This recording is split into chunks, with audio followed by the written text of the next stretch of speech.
back, guys. We've been gone for a while, but while we've been gone, we've been busy. Can't complain there, but one thing that we have been working on that I want to share with you guys before I start the cut today is our new pomade that we just started. It's called Formula 13. It's a water-based pomade that washes out with water. It's only got 11 total ingredients. It's a shine with a medium hold, and you can find it on Amazon.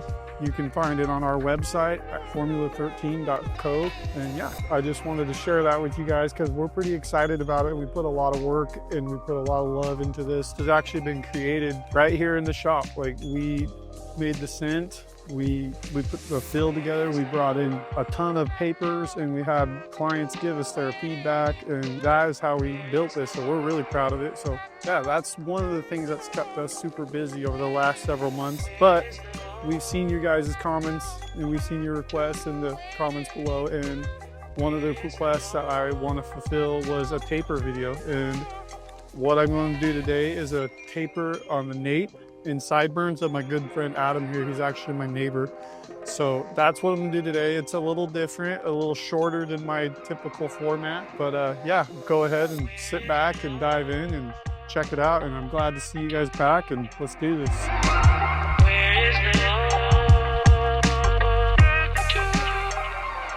One thing I always like to do, and you'll hear me say it in every haircut and every video, is I always ask if it's too tight. You know, it's one of those silent things that can get you. So make sure the cape is not too tight. All right, first things first, we're gonna start on the nape. One thing you want to bear in mind when you're doing a taper of any sort on the nape, you want to think neck length. And what I mean by neck length is, like, when you set your line for the taper, depending where you set your line, you can make his neck look like too short or too long. It's really, really important to bear that in mind, because sometimes if you see those people that will create a taper but they'll start their line way up here, like it will make the taper go up and it makes his neck look elongated. So it's something to bear in mind, because it's something that I see that it's a mistake beginners make and professionals alike. So just do bear that in mind. I like to get me a comb, or if it's a little more coarse hair, a brush, whichever you prefer. Brush it down, get it all nice and laid out straight and flat like you see me doing here. And then just right along the perimeter, I'm going to create a nice straight line. I usually start in the middle and then work my way left and right or left, it doesn't matter. But the reason I start in the middle is because if you just start on the right, it usually tends to kind of go downhill or uphill, and if you start on the left and vice versa. So make a meeting point in the middle and then connect them together, and it usually helps you keep this line nice and straight. I'll start setting my line here. And my next step, and you'll hear me mention this all the time, is I'm going to check that line in my mirror, because your mirror is going to be one of your most valuable tools. You're just wanting to make sure that the natural perimeter of this has got a nice straight line on the bottom. So from that point, I'm going to grab my clipper and I'm going to start, and I'm just going to open my clipper all the way up and go out 1/2 inch up on each zone. I like to set these guidelines because with any fade or taper, setting guidelines helps keep the fade clean and organized. For me, at least, this is a method that works well for me.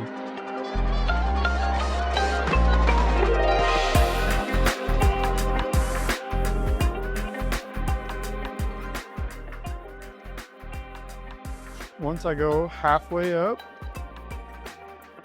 I then close my clipper halfway and then proceed halfway up this zone that I just created. Now I'm fully closed, and I'm using the corner of my clipper teeth, and I'm just kind of buffing out this line a little bit. You can see me 3-toothing is a technique, the name I've heard a lot of people use. So I'm just kind of 3-toothing this line here. Sure. So then I'll grab my next guard, half, and just work my way up. About 1/2 inch again. Depending on the compactness of the fade is the width of your zones. So if you're trying to keep this fade nice and tight, then you want to think to keep those zones tighter, like smaller. But if you're trying to stretch it out, some people call it stretching the fade. They make the zones bigger. So you got 1-inch zones versus my zones are 1/2 inch. That's something to keep in mind, like compacting and stretching fades. So I close my half guard because this is a half fully open.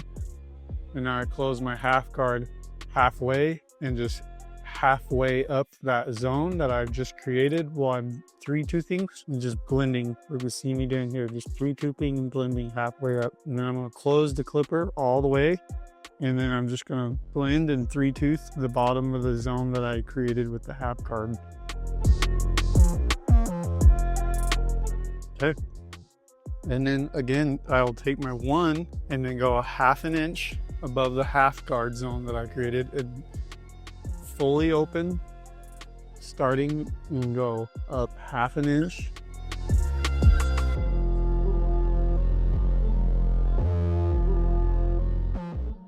And then close my clipper halfway. And again, same method I mentioned before, halfway up the zone that you created. Just think when you're doing zones, clipper fully open creates the zone all the way. Clipper halfway open is halfway up the zone, and clipper fully closed is the bottom of the zone. Something to help kind of keep it all organized in your brain. So I got my clipper fully closed and I'm at the bottom of the zone like I just mentioned. And I'm just 3-toothing it.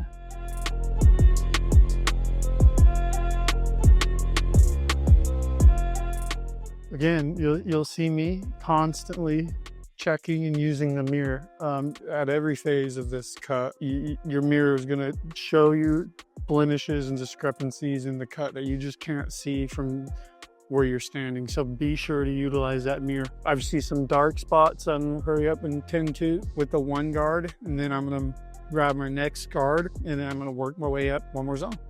Okay.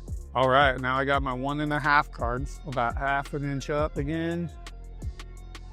The cool thing I love about tapers is that a taper can take a fairly average haircut and make it look pretty decent. If you just have like short finger length like my buddy Adam has, a taper done correctly can make that simple cut look a lot more fresher than would if it didn't have the taper. So something I really like about tapers personally. I just think they can make an ordinary cut really stand out. So I got my clip with 1.5 guard halfway closed, and I'm just halfway up that zone. And I'm just really focusing on blending and watching and making sure that these lines that I've created when I'm making these zones, I'm just making sure that I'm like taking those out with the corner of the clipper, slowly blending it out using that 3-tooth method that I had mentioned. Okay, I'm gonna grab my 1 and I'm just gonna, this is cleanup work. I'm just gonna kind of go right below. So if ever you see dark spots in zones below where you're just working, just take the guard size that's below that. So I know this is my 1.5 and the one below is a 1. So just take your guard size lower and just go in fully open and just slowly clean it up and buff it out. And that's the best way to get your lines out. Like, just remember where you're at and then just work your way back to the last guards. The thing about tapers and fades is they just take time. Like, it's one of those things that you get better with reps. The more and more you do, the better and better you get. And another thing too, like this method of how I'm doing my taper, it's just my method. Like you know, like if you could take one good little nugget of information away from it today and maybe connect a dot that was not connecting before, then that's value, and that's good. That's what you wanted out of it. So that's how I approach my education classes, because I still take them and watch them all the time as well too. So all right, I got my 2 guard and I'm just gonna go right above that 1.5. You're now noticing, you can see the taper and the blends all looking really nice. You got this dark line right above it. I'm just gonna take that out with my 2. Usually at this point, after my 2 guard is where I would probably stop, or if it was a more clipper over comb cut, I would take my clipper over comb and blend it in at this point. But where his is a shorter length, I'm just gonna blend it in with my clipper and not do a clipper over comb. So I've got my 2 guard fully open here. And again, I'm just about another 1/2 inch up. Just kind of blending this in here.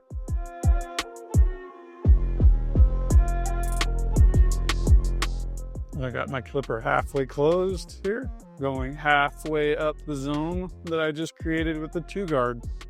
Clipper is fully closed and I'm at the bottom of the 2 guard zone. So just again, remember halfway open, halfway up the zone, fully closed, bottom of the zone. I'm just doing a little bit of cleanup work with my 1.5. So I'm going right below the 2 zone I created. This is called lever action, where you're utilizing the lever of your clipper to just kind of, you see dark spots and you're adjusting to just kind of like blend, and think of an artist that's doing a drawing and he's just blending and smudging and smearing those lines out to create that nice blend and gradient. And that's what we're doing with a clipper and hair. So like, it's gonna be a little tricky. Like, reps and doing this a lot will get your tapers and fades looking very crispy. So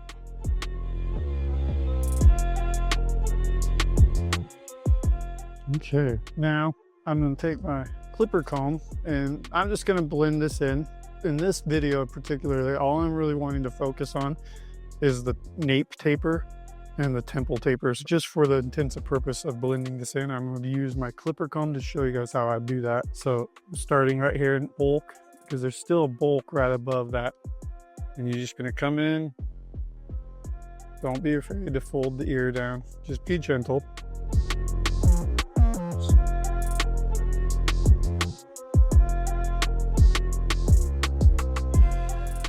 Okay, cool. And now this is how you make your tapers really stand out, especially on the nape. I'll take my trimmer here. You want to make sure that you stay along their natural hairline. Don't push this line that I'm about to create into their hairline, because then when it starts regrowing out, it looks weird because their real hair starts pushing out in the wrong direction. Like, it's just keep it natural. Don't create lines that aren't supposed to be there. So I usually, to help me so I don't like get this line all squampus, I'll start right at the back of the ear, just to help make sure that I don't mess up my hook. And I'll just keep like a nice line down like that. And then I like to just go right, hold his ear down again, and I just like to come right over the ear here. Just create a nice little arch to make that look good. Really tie that taper, and okay, then we're going to go over here and do the same thing. I'll just start right up here at the top in the ear. Hold his ear down a little bit here, and just kind of. Okay. All right. Next, make sure that your client doesn't get bothered by these types of foil shavers, because it can cause problems for some people. So if they don't get bothered by them, then go ahead and grab your foil shaver. And what I really like to do to make these things just pop is I take my foil and I use the top foil here, and I just come right up to the line here, and it just really will make that line just really pop, stand out. And same thing over here, because you can see where I used the trimmer before, and it's just a little black stubble, but you come in right here with this bad boy and just run it right up to the line. You can hear it, the foil right as it bumps up against the hair. It just makes like a grinding sound. That means you're touching that hairline that you created. Now that I'm finished with the nape, I'm going to show you how I do the temple sideburns. Now this is something that like we're seeing a lot right now of kids and stuff. Like they're doing these temple tapers. There's so many different terminologies that they're using, but like the way I like to keep it simple. Do you want the fade to be low, mid-ear, or do you want it to be a high taper? So for you guys, I'm just going to do like a mid one for him, because the high taper is more of it's a preferred taper, so it's not one I do commonly. I like to, like, whenever I do cuts that are like a 1.5, a 2 or 3 on the side or something like that, and they have their sideburns, I don't block it out. I like taper it, and with that taper, I'll usually do what you're about to see here, like a halfway up taper, because like it makes the cut just look clean and polished instead of like a blocked out line. I'll show you right quick here. Again, I'll use his ear. Some things you use ears for markers, some things you don't. With a taper, I would recommend using it for just being able to set the height of this temple taper. If you're ever questioning your lines on your temple tapers, something you can do too is set your lines mid-ear like you see me doing here. And then just, again, like you would with a fade or anything, just stand out in front of them like this and look straight at it. And you can tell if one of those sideburns are lopsided. It's like looking at the fade lines. If a fade is lopsided, this looks really good. So I feel good about it. His ears aren't too crooked. Okay, so same thing that I did here, I'm gonna do here, but I'm gonna do it in a micro format. So 1.5, or I got my clipper fully open. Not quite at 1/2 inch on this one, I would say, yeah, this is about 1/2 inch again. This is definitely a 1/2 inch. Now half closed. And I'm gonna get my half guard. And the same thing, just gonna go about 1/2 inch up here. Halfway closed here. Fully closed. And again, you know, I'm gonna grab a 1 and do the same thing here. 1.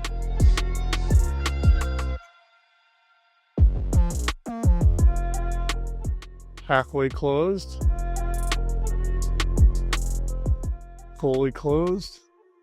And just especially on the sideburn temple here, you really want to make sure that you're like trying to utilize the method that I had mentioned earlier about the 3-toothing, because it is really easy in this area to like push that line up. Really focus on, because you're such a tight, small little space on the temple, that you really want to make sure you're using your 3-tooth blending technique. So I got my 1.5 fully open, and I'm just right above this again. About halfway up. Halfway closed now. Fully closed. Something to think about, like a fade tip I'm gonna give you, is just listen to your clipper, because like sometimes you'll be struggling to see it. I don't know if it's cutting. Listen to see if you can hear the hair crunching inside of there, because if it's crunching, that indicates that you're still cutting hair. So still make sure, take your time. And one thing I always see a lot of guys doing when they're fading is they're always going like this all aggressively. Take your time. It's one of these things, again, that you get better with reps and just doing this a lot. So don't get frustrated. This is how you get good. This is how you start. So I got my 2 guard fully open, halfway closed, fully closed. Okay, I'll just do the same thing I did. I'm gonna use my clipper comb to blend this here.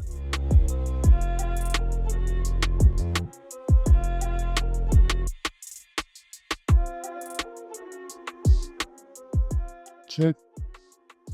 All right, and then to make this really pop, I liked a lot of your haircuts have this, you see here, this little natural hook, and this will really make a taper pop, similar to the line I did back here, but in the front. So I'm going to use my brush and brush it down nice, and use my trimmer again. I'm just going to come in and do this nice little hook.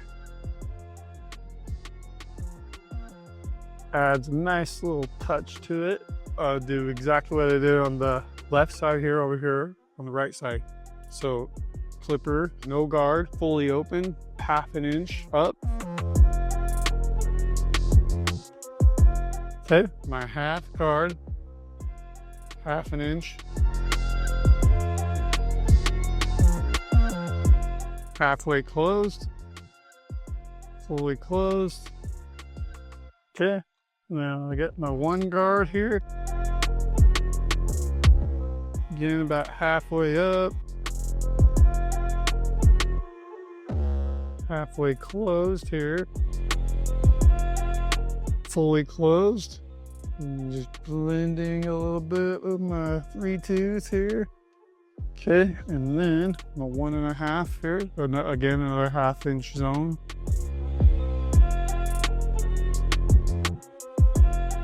Halfway closed. Fully closed. Okay, and then I'll take my 2 guard and just right here at the top, blend this together about 1/2 inch again. Okay, cool. All right, then I'm gonna take do the same little hook that I had showed on the other side. Just kind of make pop right here. Just kind of. Okay. And then I will just kind of take my trimmer here and just connect it to this. And then just kind of do the same thing, make sure this one's cleaned up over here and connect it. Then I like to take my foil and then just kind of following the perimeter of my little tapers with my foil, just to kind of, again, it makes these pop really nicely. You can hear it's getting a bunch of little hairs that were right up to the paper. And just switch over here, same thing here. And that is how I would do a nice taper. And as you can see, the results make a fairly standard, mundane, short buzz cut, if you will. It makes that cut look really nice and just ties it together. And I have a lot of clients that just prefer to do this. This is a tutorial on how to do the neck taper. Again, just if you have any other questions on how to do a taper, maybe some other video requests, or just any requests on this video in particular, let me know. Ask in the comments below and I'll do everything I can again to try to fulfill your requests like I did with this one. And again, thank you guys, and I really hope to see some more of you guys subscribing. It really helps us out getting known, getting our brand going. And if you guys are into pomade, like I had mentioned earlier in the video, or looking for a new pomade that's ethical and cares and is a 100% American made product, then give us a shot. You know, it's made right here by our barbershop, Black Cat Barber Company. It's called Formula 13. I'll show you guys one more time. Check it out. And I hope you guys really enjoyed the taper video today. And I look forward to doing some more of these here for you guys in the near future. And thank you guys. I really appreciate y'all. Have a good night.